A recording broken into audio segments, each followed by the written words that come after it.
যোগদান এজিপি দুৰ্গ বুলি কথা নাই, এজিপি বিজেপিটো একেলগে আছে। আমাৰ দলত যিসকলে নীতি আদৰ্শ মানি আহিব খুজিছে, দলটো ভাল পাই আহিব খুজিছে, তেখেতক যোগদান কৰোৱাৰ কিন্তু এইটো নিশ্চিত আমাৰ সংগঠনৰ ভিতৰতে পৰে। গতিকে বিজেপি শক্তি হ'লেও এজিপিৰো ভাল, এজিপি শক্তি হ'লে বিজেপিৰো ভাল। গতিকে কোনো অসুবিধা নাই। আমাৰ দলৰ নিজৰ কাম কাজ আমি অব্যাহত ৰাখিছে। দলৰ মানুহখিনি তেখেতসকলে আহিব খুজিছে, আমি নিশ্চিতভাৱে আদৰণি জনাইছোঁ আৰু যথেষ্ট সংখ্যক ব্যক্তি আহিছে।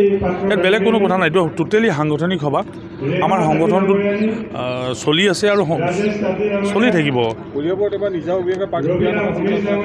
এইবিলাক এতিয়ালৈকে একো চিন্তা চৰ্চা হোৱা নাই। মই চৰ্চাৰ কথা মই নাজানো, এই চৰ্চাৰ কথা কোনো অৱগত কৰোৱা নাই। আৰু এইবিলাক দলে সিদ্ধান্ত ল'ব, কাৰণ দলৰ মই সাংসদহে, দল চলোৱা মানুহ মাননীয় দিলীপ শইকীয়া ডাঙৰীয়া, মুখ্যমন্ত্ৰী ডাঙৰীয়া সিদ্ধান্ত ল'ব। গতিকে এইটো কোনো বেলেগ বিতৰ্কৰ কথা নাই, এইটো বেলেগ ধৰণৰ বিতৰ্ক নাই, এইটো টোটেলি সাংগঠনিক বিষয়। সংগঠনটো শক্তিশালী কৰা চবে বিচাৰে আৰু বিজেপি শক্তিশালী হোৱাটো বিচাৰিছে। তৃণমূল কৰ্মীসকলে কৈ আছে যে এবাৰ আমাৰ কলিয়াবৰত আমাৰ বিজেপি নিজাববীয়া প্ৰাৰ্থীৰ প্ৰয়োজন আছে। স্বাভাৱিকভাৱে বিচাৰিব, কিন্তু আমাক এতিয়ালৈকে ব্যক্তিগতভাৱে বা কিবা হৈ পোৱা নাই। সেইবিলাক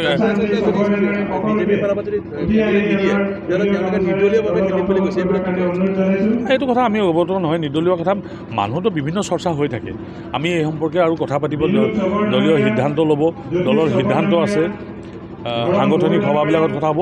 এই সম্পৰ্কে এতিয়ালৈকে কোনো অৱগত হোৱা নাই। আৰু বিজেপিয়ে নিৰ্দলীয় কৰাৰ কথা এইটো এতিয়া চিন্তা চৰ্চা হোৱা নাই, কাৰণ কেলৈ আমি প্ৰাৰ্থী কোন হ'ব, কোনটো চিট ক'ত যাব, এতিয়ালৈকে এইবিলাক একো আলোচনা হোৱা নাই। আপোনালোকে দেখি আছে, মাননীয় মুখ্যমন্ত্ৰী ডাঙৰীয়াই স্পষ্টভাৱে কথা কৈ আছে, দিলীপ শইকীয়া ডাঙৰীয়াই কৈ আছে, আমাৰ কেন্দ্ৰীয় নেতৃত্ব আছে, আমি সিদ্ধান্ত ল'ব নোৱাৰোঁ। সময় আহক, অলপ সময় কি কয় বা পৰিস্থিতি কি হয়, এইবিলাক সময়ত ডিছকাশ্যন হ'ব। তেওঁলোকে যেতিয়া এই সম্পৰ্কে যেতিয়া আমি কথা পাতিম, নিৰ্বাচন কেন্দ্ৰিক কথা পাতিম, তেতিয়া এইবিলাক কথা হ'ব। আজি এই বিষয়লৈ কোনো প্ৰশ্ন উঠা নাই। আজি দলত যোগদান কৰিছে, যোগদান কৰা হ'বা। আমাৰ প্ৰতি আকৃষ্ট হৈ অহাটোতো আমি আদৰণি জনাম, নিশ্চিতভাৱে আমি ভাল পাইছোঁ। আজি সভা বুলি কোৱা নাই, যিহেতু নিৰ্ধাৰণ হোৱাৰ পিছত ভোটৰ পেটাৰ্ণ সলনি হৈছে, যথেষ্ট বিজেপি কৰ্মী ইয়াত বৃদ্ধি পাইছে বুলি কৈছে। আৰু তেওঁলোকে যিহেতু চাৰিটা তাৰ অৱগত দিলে, বিজেপিটো সমগ্ৰ অসমতে বিজেপি কৰ্মী বৃদ্ধি পাইছে। আপোনালোকে দেখিছে, কলিয়াবৰ সমষ্টি বুলিয়ে নহয়, সকলোতে বিজেপি কৰ্মীৰ সংখ্যা বাঢ়িছে, বিজেপিৰ প্ৰতি আকৃষ্ট হোৱাৰ সংখ্যা বাঢ়িছে। এইটো কোনো অস্বাভাৱিক নহয়, কাৰণ মুখ্যমন্ত্ৰী হিমন্ত বিশ্ব শৰ্মা ডাঙৰীয়াই যিধৰণে কাম কৰিছে, প্ৰধানমন্ত্ৰী ডাঙৰীয়াই যিধৰণে কাম কৰিছে, দেশৰ সুৰক্ষা, জাতিৰ সুৰক্ষা, মাটিৰ সুৰক্ষা, ভেটিৰ সুৰক্ষা, দিলীপ শইকীয়া সাংগঠনিক কাম কৰিছে, ডেফিনেটলি বাঢ়িব। ইয়াত কোনো আমাৰ নিজৰো নিজৰ এজেণ্ডা আছে। আমি নিজেও দলটোক আগবঢ়াই লৈ যাবৰ কাৰণে চেষ্টা কৰিছোঁ। তৃণমূলৰ পৰা বুথ পৰ্যায়ৰ পৰা আমি কাম কৰিছোঁ। আৰু আপোনালোকে দেখিছে, যোৱা বুথ সভাত আমাৰ এই সমষ্টিটোৰ প্ৰায় ৩,০০০তকৈ বেছি বুথৰ সভাপতিসকলে যোগদান কৰিছে। গতিকে স্বাভাৱিকভাৱে সাংগঠন চলি থাকিব।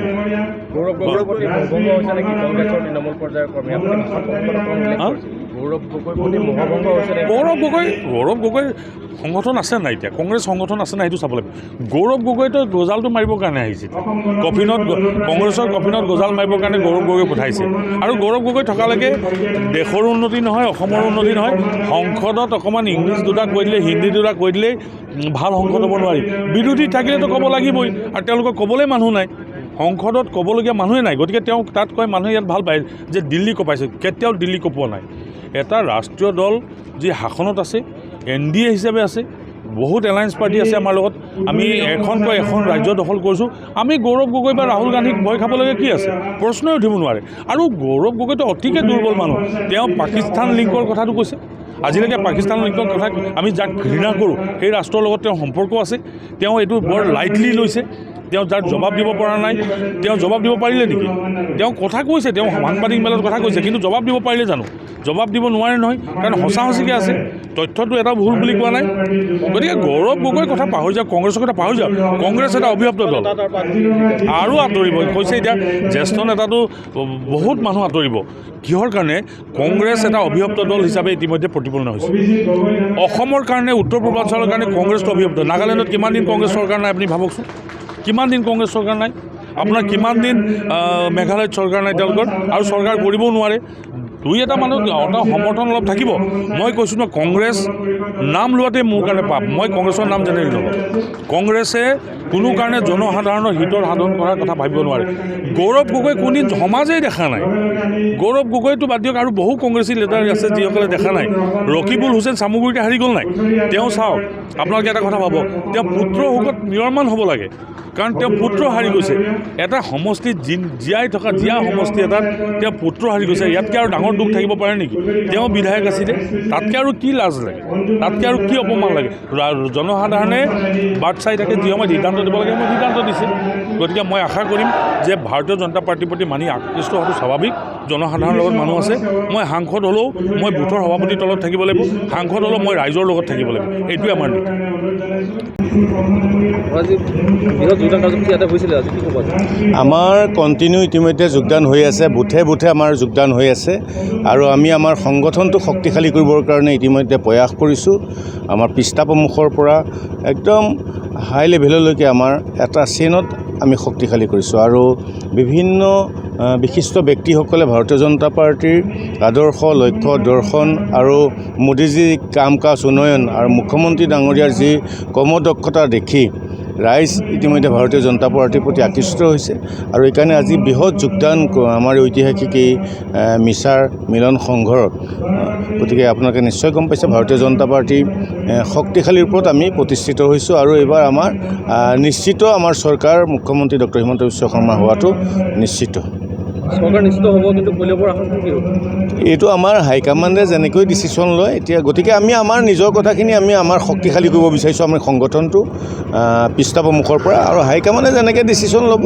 কাৰ্যকৰ্তাই যেনেকৈ বিচাৰিব তেনেকেই হ'ব কলিয়াবৰ আজি বিজেপিয়ে আচলতে জিতেন্দ্ৰক বিচাৰিছে প্ৰাৰ্থিত হিচাপে এই ক্ষেত্ৰত কেনেকুৱা পদক্ষেপ গ্ৰহণ কৰিব আপুনি কোনটো কথা ক'লে জিতেন্দ্ৰৰ প্ৰাৰ্থিত পদক্ষেপ জিতেন্দ্ৰৰ এইটো এতিয়া আমি একো ক'ব নোৱাৰোঁ আমাৰ আজিও আছে আমাৰ কেণ্ডিডেটৰ কাৰণে আমাৰ কাৰ্যকৰ্তাসকলে নিজৰ মতামত দিব পাৰিব আমাৰ তেনেকুৱা ব্যৱস্থা হৈছে আজি আছে আমাৰ 2টা বজাৰ পৰা আমাৰ পুৰণি গুদাম অফিচত যে আমাৰ এটা প্ৰতিনিধি থাকিব তাতে মণ্ডল অফিচ বিয়াৰ থাকিব আমাৰ জিলা অফিচ বিয়াৰ থাকিব মৰ্চা প্ৰেচিডেণ্টসকল থাকিব তেওঁলোকে যেনেকৈ মতামত দিব তেনেকৈ আমাৰ হাইকমাণ্ডে এটা ডিচিশ্যন ল'ব